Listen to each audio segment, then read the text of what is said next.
அஸ்ஸலாமு அலைக்கும் வரஹ்மத்துல்லாஹி வபரகாத்துஹு. ஹஸான் இப்னு சாபித் ரலியல்லாஹு அன்ஹு அவர்கள் குறிப்பிடுவார்கள், வலம்மல் இலாஹு இஸ்மன் நபி இலா இஸ்மிஹி இதா கால ஃபில் ஹம்ஸில் முஅத்தினு அஷ்ஹத் வஷக்கலஹு மின் இஸ்மிஹி லியுஜில்லஹு வதுல் அர்ஷி மஹமூதுன் வஹாதா முஹம்மத். அல்லாஹ் தன்னுடைய பெயரோடு தன்னுடைய தூதரின் பெயரையும் இணைத்து கொண்டான். ஐவேளை பாங்கு சொல்கின்ற பொழுது முஅத்தின் அஷ்ஹது அல்லா இலாஹ இல்லல்லாஹ் என்று சொன்னால் அஷ்ஹது அன்ன முஹம்மதர் ரசூலுல்லாஹ் என்று சேர்த்தே குறிப்பிடுகிறார்.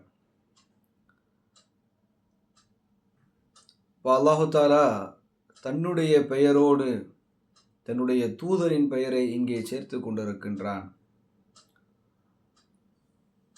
நபிகள் நாயகத்தை கண்ணியப்படுத்தும் விதமாக தன்னுடைய பெயரிலிருந்தே தன்னுடைய தூதரினுடைய பெயரையும் அல்லாஹ் தேர்ந்தெடுத்திருக்கின்றான். வதுல் அர்ஷி மஹமூதுன் வஹாதா முஹம்மத். அர்ஷுக்கு சொந்தக்காரனான அல்லாஹ் மஹமூதாக இருக்கிறான், அவருடைய தூதர் முஹம்மதாக இருக்கிறார். மஹமூத் முஹம்மத். அர்ஷுக்கு சொந்தக்காரன் மஹமூத், அவனுடைய பெயரிலிருந்தே தன்னுடைய தூதரினுடைய பெயரையும் அல்லாஹ் தந்திருக்கின்றான். அப்படியானால் அல்லாஹ் எந்த அளவிற்கு தன்னுடைய நபியோடு ஒரு நேசமாக இருக்கிறான், தன்னுடைய நபியை எந்த அளவிற்கு அவன் முஹப்பத் வைத்திருக்கிறான் என்பதை நாம் இந்த கவிதைகள் மூலமாக நாம் புரிந்து கொள்ள முடியும்.